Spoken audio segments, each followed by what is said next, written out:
successfully in the critical mode. Time to take down these clowns. Time to take down Xehanort. First, we gotta refight everyone again. Well, basically, you gotta kill, just defeat them once, and we're good to go. And then we're on to Master Xehanort, which we are at. Hopefully.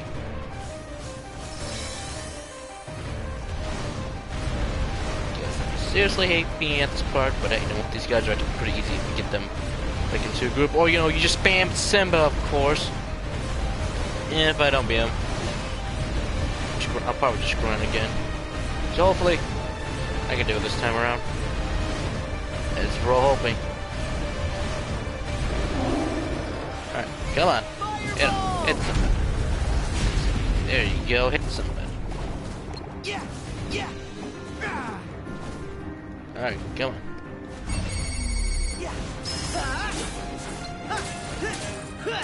Kinda like find their armor for a little bit more better, but not by much, because you know, it's just them in a group, that's about it. But then of course Master Xehanort, he's a lot better to fight, because you know, hey, it's pretty cool, you got let's get stages, and you know, they got one cool of a boss. So I thought, you know what, that's pretty cool. Alright, getting close to the VGA Awards. Who wins? At the end of the day, it doesn't matter who wins. What matters is that, hey, you know what? They nominated some good games out there. And a couple, you know, questionable ones out there.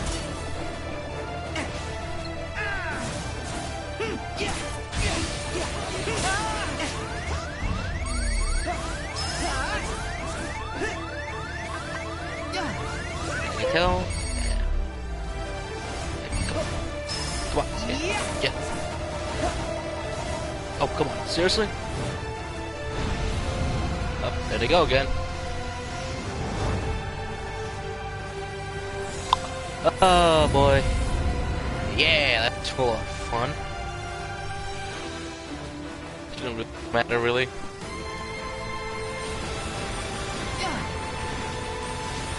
Keep on done. Not flying.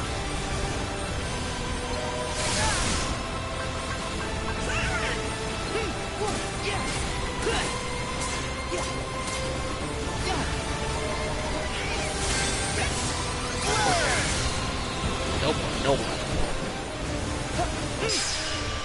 Got him. Alright. Main event. Master Xehanort. We'll see how he does. We'll definitely see how much better I handle him. Let's see here. Was it 44 when I tried to do it? Died almost instantly. 51. Let's see if he does. Let's see if we do a little better. Not. Just gotta grind till I'm what, level 65? I believe that was 65 when I took on Zeminus. I came back and came on Super Critical mode. Even though that mode was a lot better than this one because of how fun it was. Right now I am doing a little better. Like, you know, I wasn't dying like 3 hits and I was boom, bam, I was done. At least this time around, I'm not going down to 3 hits, so that's a good thing.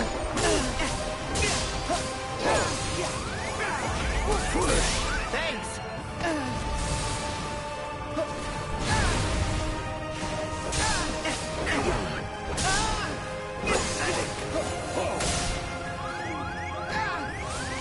I think that most just has to do because, you know, you know, I got a better build going on this time around than what I did last time.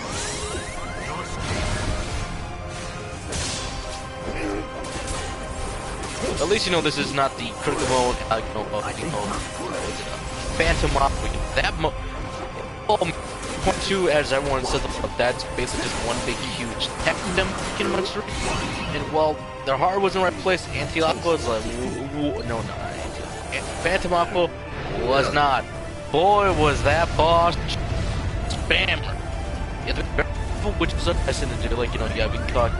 We're not gonna win every single boss battle in Kingdom Hearts, which is a good thing. But at the same time, it was like, come on, like that boss could have more tweaks to it than, you know, maybe would have been better out, you know, better well received by fans. But in total, like, it was challenging, but challenging almost like in an annoying way. Challenging. Like, it was a good challenge, but that Phantom Aqua was just kind of annoying.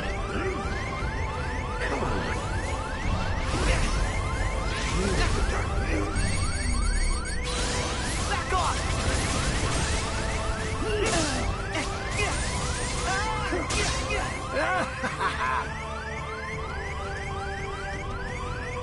Come on, where's he?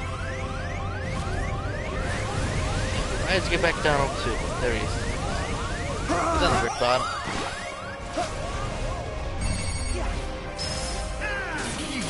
Come on. See ya! Come on, baby.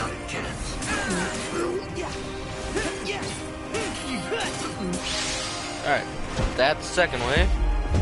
Get done with this one. Move on to the next one. So again, like I keep saying, I'm doing a lot better than I did last time. Just remember, last time that I at least attempted this, well, not really, because that was in the previous live stream, that I just deleted it because I'm like, nah, I'll do this one for real when I'm a bit more powerful. What's that? I just kept constantly dying within 3 hits. 3 hits and I kept dying. 3 hits, dead. 3 hits, dead. This time around, not so much. I'm actually looking pretty much better now. Oh yeah.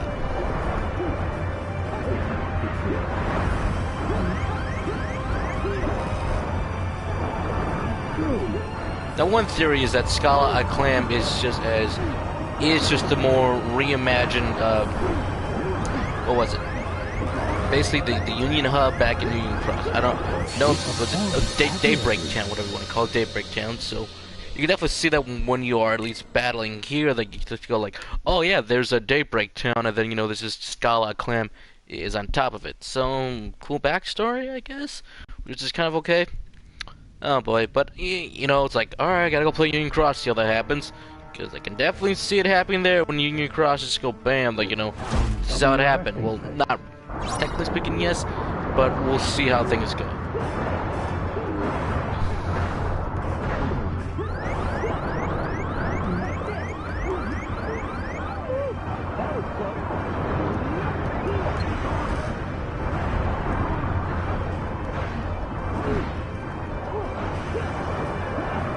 Come on, baby, come on.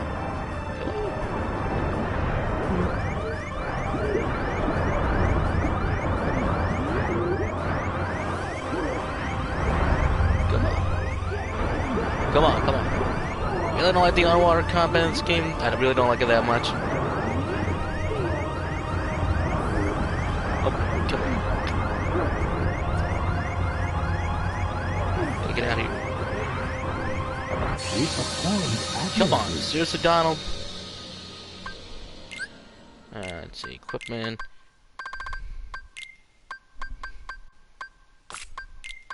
Make it Earth, Ether. Make it Earth. Make it Ether. I don't have my elixir. Come on, darn. Alright, make it Ether again. Make it Ether. I'll make it Ether. High Ether. High Ether. Yep, we're good. Let's go.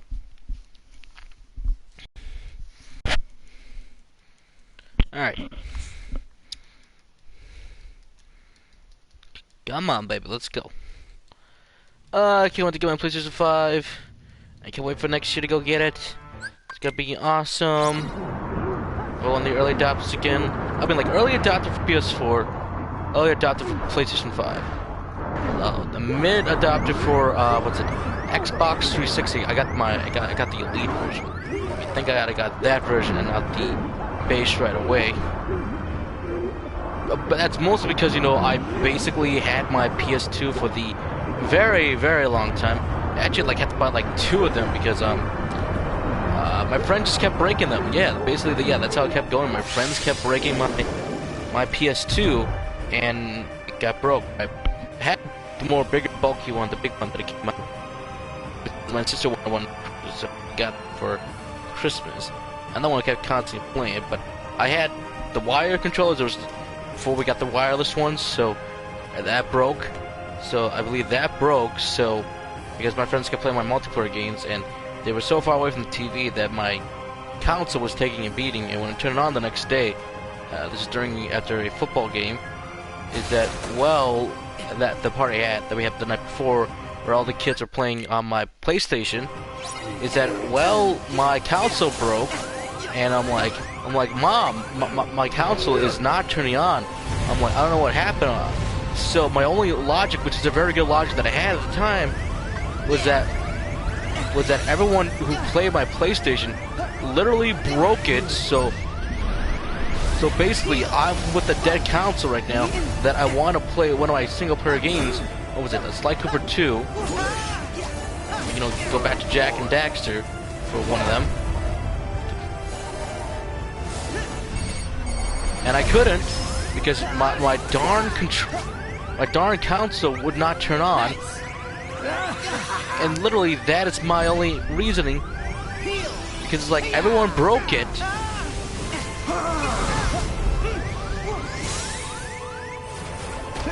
Because everyone just broke it, and it's like, well, I can't play this anymore. Like it's like absolutely no go now. I can't play anymore. So I had to buy a new one. So we bought the slim model, which I'm like, okay, that worked. It was fine, and it worked out. But then once again, at least this time I have wired and a wireless controller, so this time they all wouldn't break it. But then once again, miraculously, I should have been paying more attention. Then it broke again. Cool, I beat him this time around. Alright, one last time. Let's do it again. The ultimate battle this time around. And oh boy, this is going to be more challenging. And that, it broke. So basically, once again, that it broke, but here's the thing, it was still functional.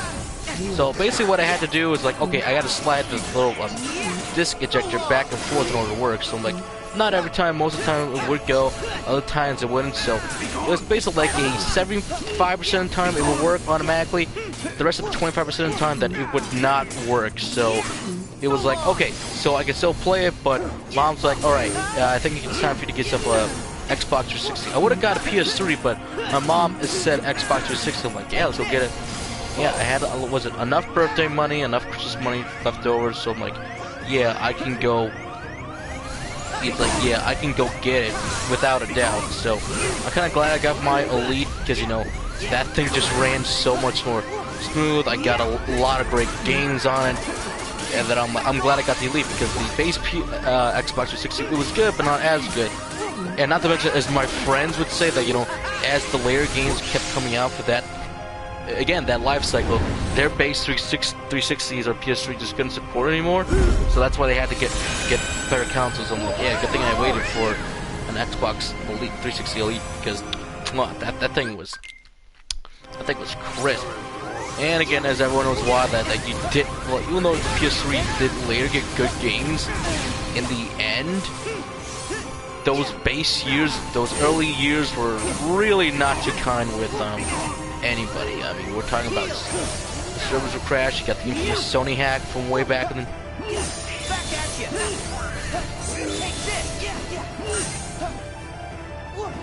From way back in the day, that was the infamous Sony hack. That was not kind to anyone whatsoever.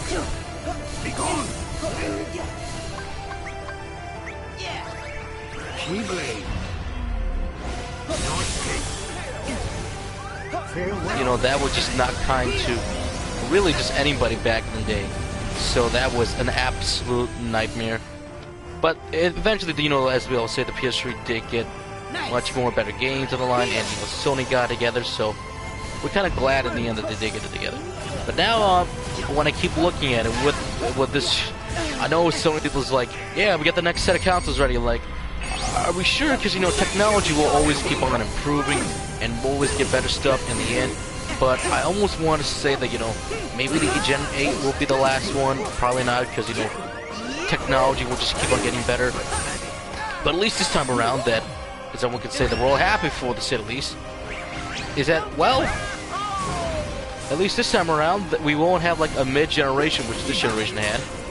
Because, you know, this generation was behind. That's why we had the PS4 Pro and the Xbox One X. So, that's why we have the mid-generation. So,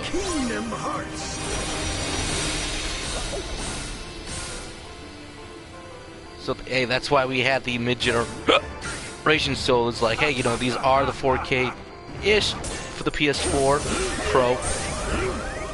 but true 4K on the Xbox One X, so we can all just be happy and be glad that, hey, you know, we got some 4Ks. And now with the, of course, PS4, PS5, and Xbox One X, that it's like, now we'll definitely have to wait to see. But at the same, God darn it. Now it's like we all need that 4K TVs now. I mean, I got a Vizio, but it's not 4K. It's 1080p. It's pretty good. It's pretty very good. But now I want to get a 4K for my father, but also, you know, just for myself, so I can play those gorgeous games. And even for me, I'm a late adopter to a PlayStation VR. But oh my God, the VR is actually pretty fun. It's actually really good. That I was actually super shocked that Sony actually gave me a good PlayStation VR. It gave me some really good VR games on there too. Like, you know, Xbox Phil Spencer, who's tried, like, so, you know, we're not quite there yet for VR, but then Sony, the representative for Sony is like, Phil, you're a little wrong here, and good job, Sony, because, you know, VR is probably not the future quite yet, but it's a good stepping stone. Even Valve Software, yeah, you know, they had their fair share of VR 2 moments, but at the same time, they're like, hey, you know, we see potential in it, so let's do it. Which is probably why we have that Half-Life game today. Because, oh man, Half-Life is coming back, this is gonna be great, it's gonna be awesome. So yeah.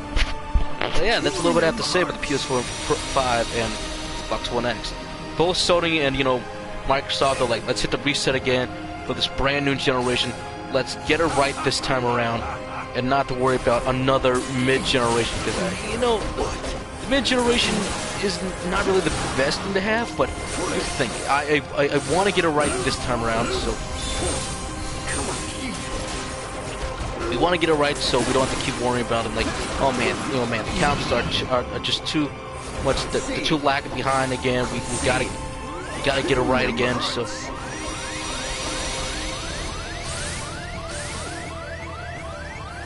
Right, so, but God, I hate this boss. You gonna heal me, Goof? Oh yeah, I'm sorry, Goof, I can't heal. Darn it! Shut up, Xehanort. Okay, let's see here. Return equipment, Donald. A potion.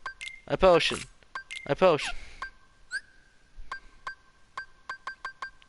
Goofy. A potion. A potion. Mega potion. Mega potion. Let's do it! Hopefully we got him. We got him this time around. We got him. Plus I'm almost there anyway to begin with.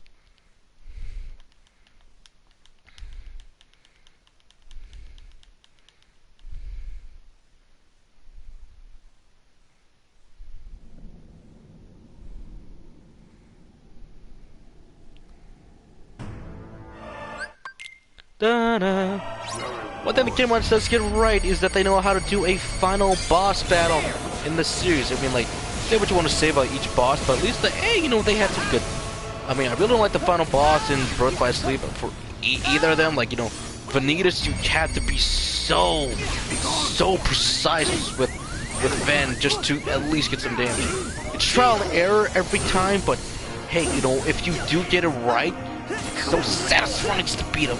Or, you know, Zemnis, Xehanort, you know, for the Lingering Will, you know, that would just really just becomes a spam. Like, just spam your shot lock and you do fine. I mean, that's how I did it. I mean, I just really don't like that boss battle at all whatsoever.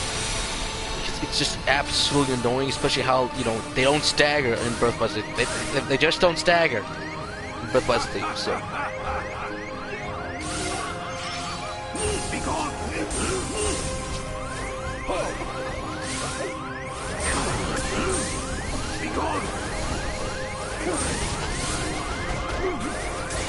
I mean, they just did not stagger in Birth by Sleep, so that's why, they were just really annoying to battle.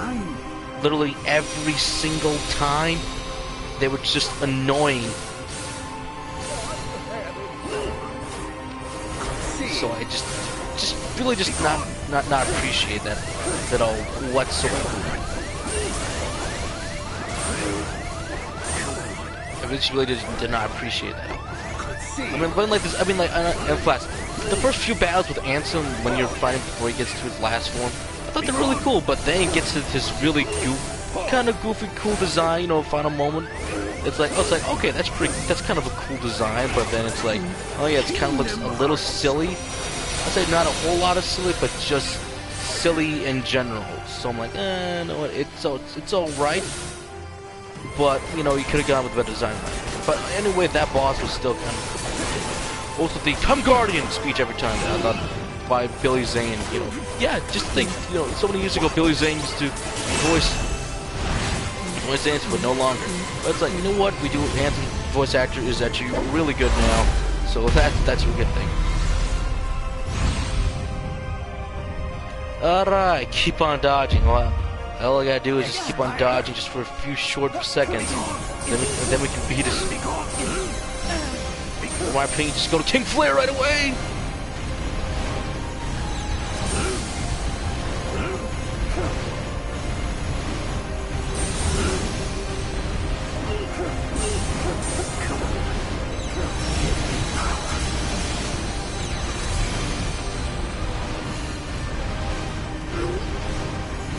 I got him!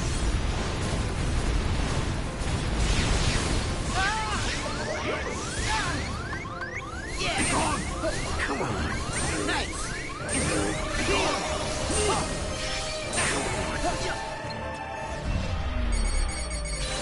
Got him. What? Come on. Oh, wait, this is... Alright, hold on, I already won. Last resort. Dun, da, da, da, da. And we did it, guys. We did it. Here and now.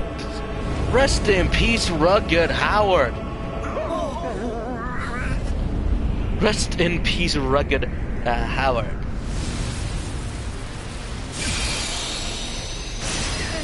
Rest in peace, Rugged Howard. I'll miss you so much.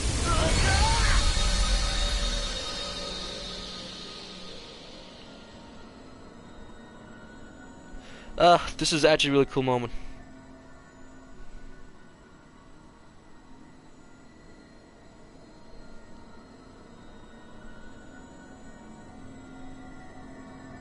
Alright, come on, wake up, Sora. Wake up.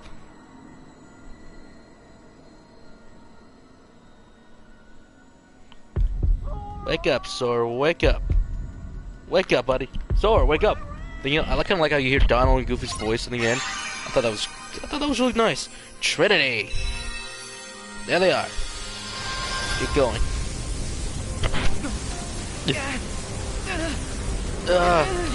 This was a cool moment. Oh man, they know how to do the last boss battle. They got it right, and this was a cool moment. You know, it began with these three back in Kingdom Hearts 1, the original Kingdom Hearts game. You might as well end it with the three. I thought that was cool. Although I wish everyone was here to get a last shot. My buddy Killer Critic, he has his rewrite is everyone going in God of War style. You know, God of War 3 with Kratos at the end.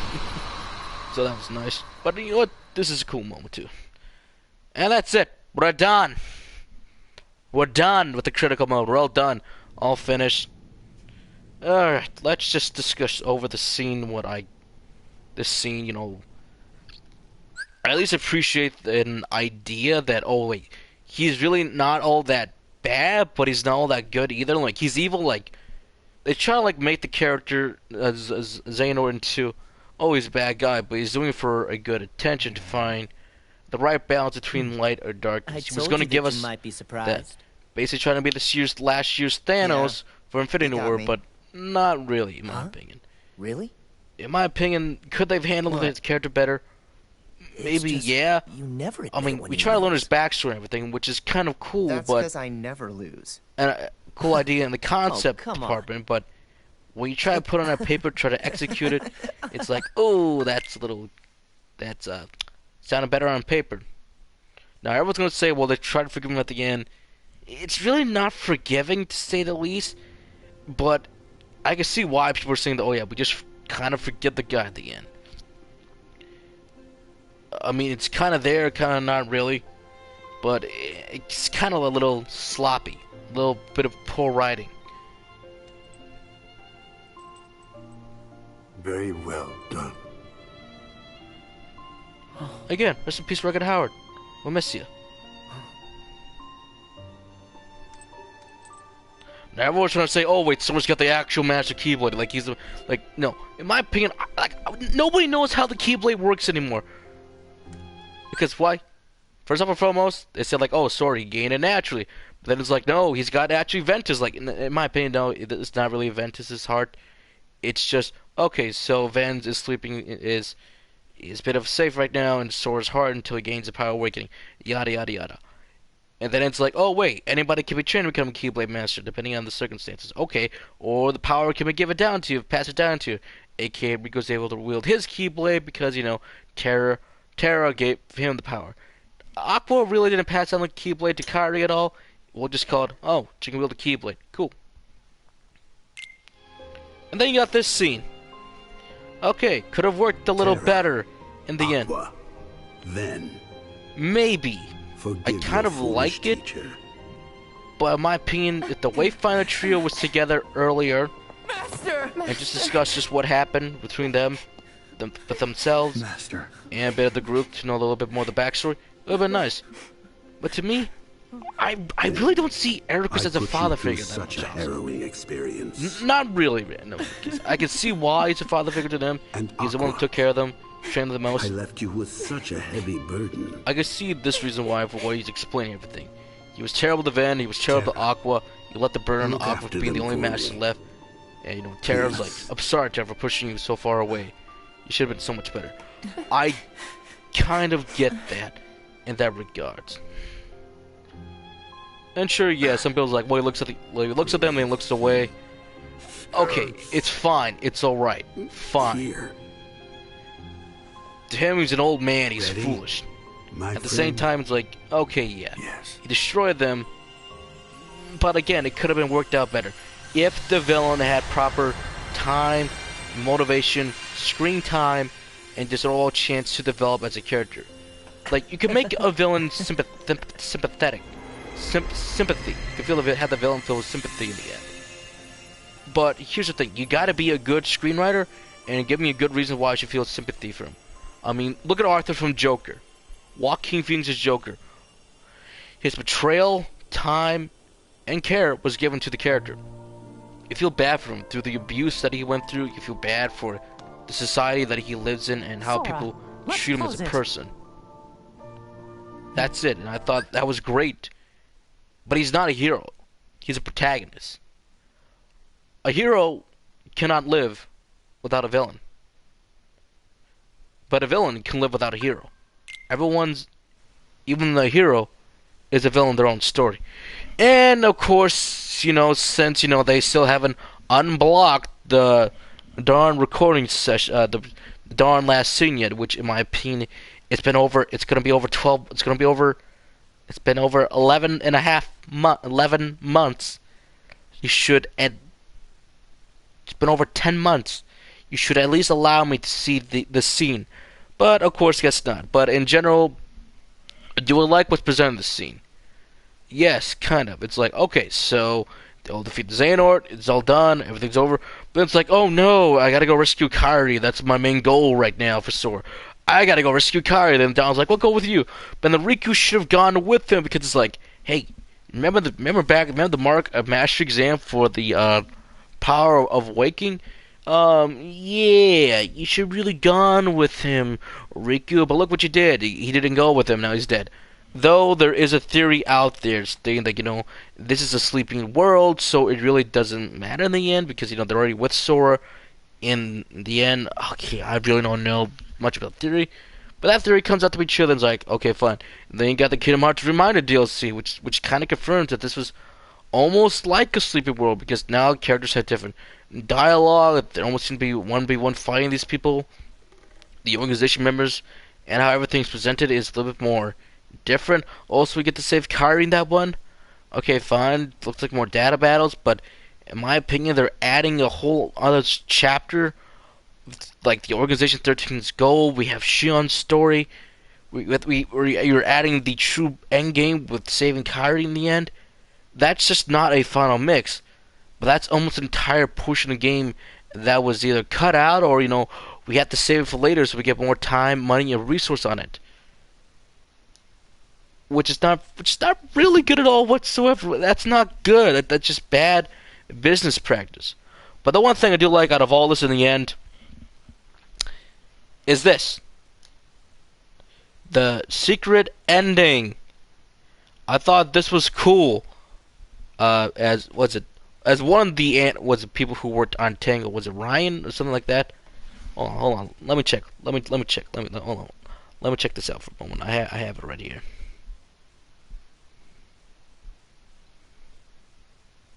I have it right here. Somewhere, hopefully I can find it. Yeah, Roy Connolly.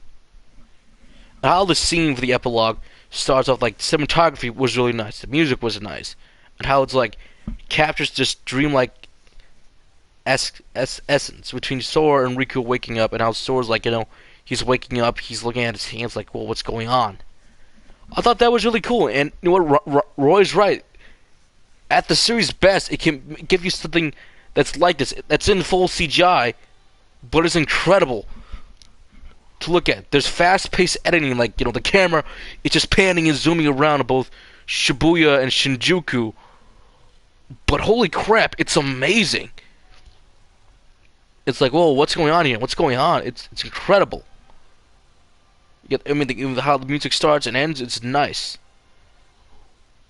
It's great. But the problem is with this that I have with it, now we're trying to set up Kingdoms 4 and the rest of the saga. Well, the next part of the saga. And sure, the answer is only Nomura knows is going to happen. But in my opinion, shouldn't we have ended the third game with the third game?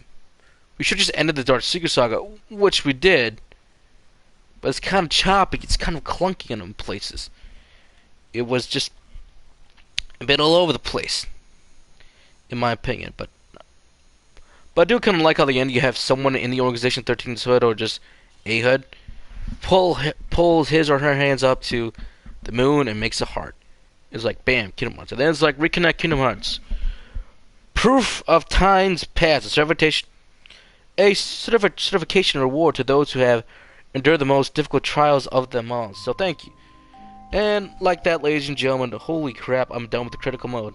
It only took me 9 parts to actually beat this time around. I do kind of like how they're all just in normal clothing. I thought this is a cool screen to be at. I mean, normal ending, you just Sora on the throne, with the famous iconic pose. The proud mode has just Sora, Riku, and Kairi together. The critical mode ending is just all 4 of them together. You got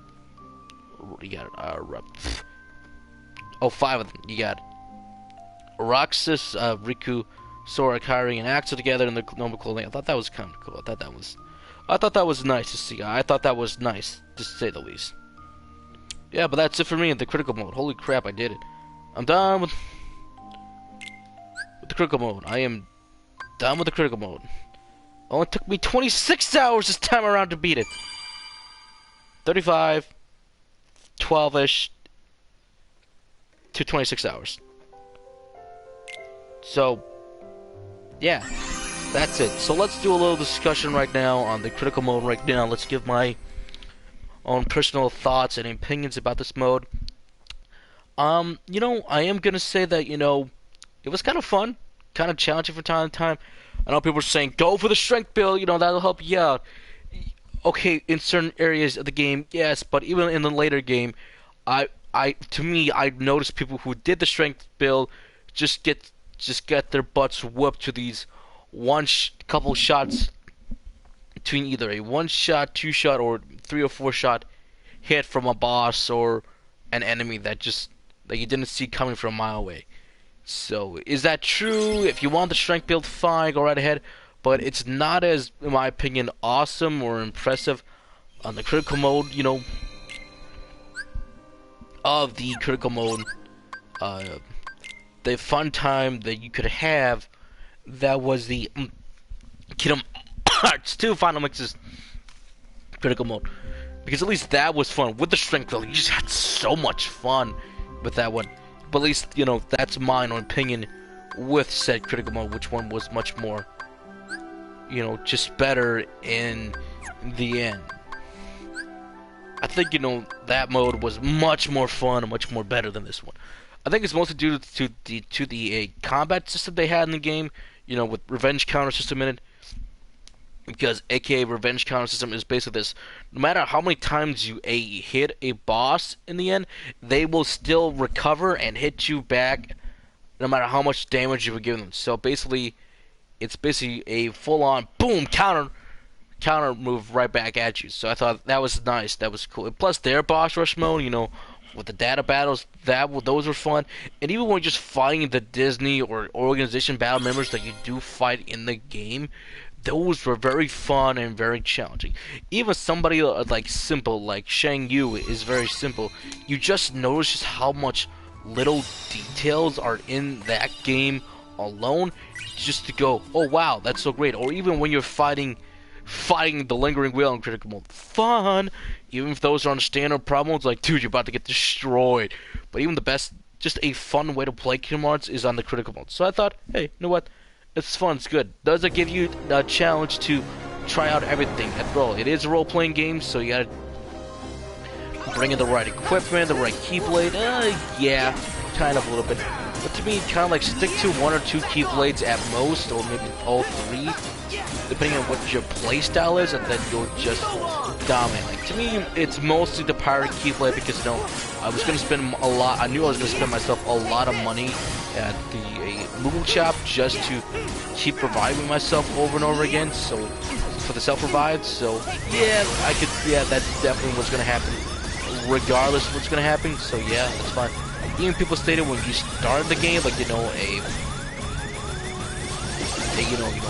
the ultimate keyblade will help you out, but not too much. So again, they made the mode fun, they made it challenging.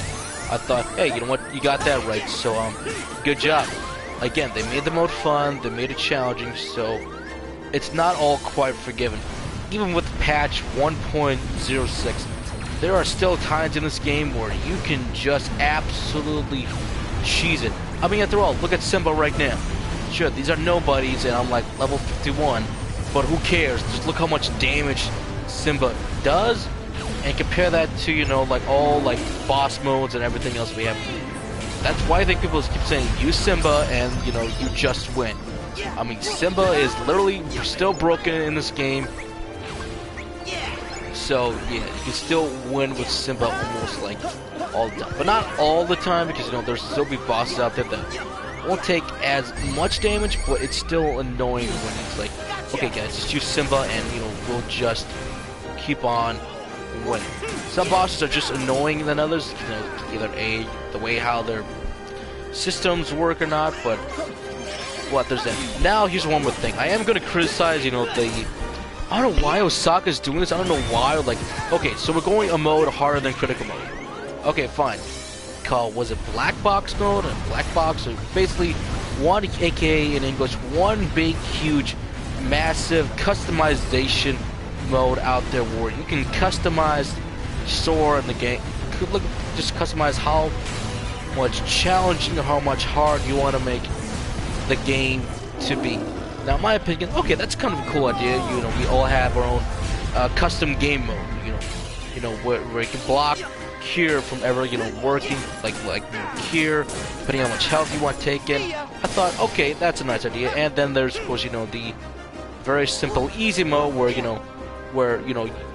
basically it's like Devil May Cry 5. It's basically like DMC, where like you want a super easy mode where you can just make the ultimate action game out of it. Go right ahead.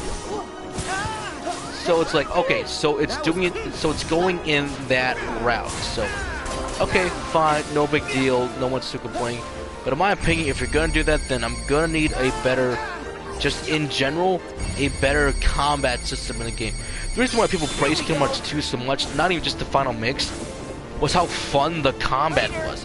It was fast, it was heavy action paced, you know, even if you sucked at the game, you had so much fun with the combat. You feel like you had the best, even if you had the strength build, or, you know, or not, you were just having an absolute blast with the game because of how fun it was just to play it. and just how much the team just improved over it. I'm not saying that Osaka didn't do a bad job. It did a bad job. They actually did a fine job. I mean, this is one of their more smoother games out there, but you know, it's still floaty from time to time. I mean, you could still be an attack animation, and then it's like, okay, I just want to block. I want to block. You either want to block between one person or another person. Like I mean, like guard is still. I want to say it's usable, but you still got to be really precise with blocking in this game. There's no point around with that, or even all the Kingdom Hearts game out there. You really just have to be, in general, precise when you want to block to not block.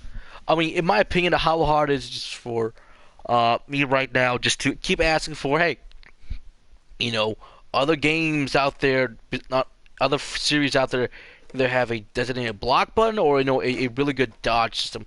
For example, Souls, Bloodborne, Sekiro series games. Each of them has its own gimmick.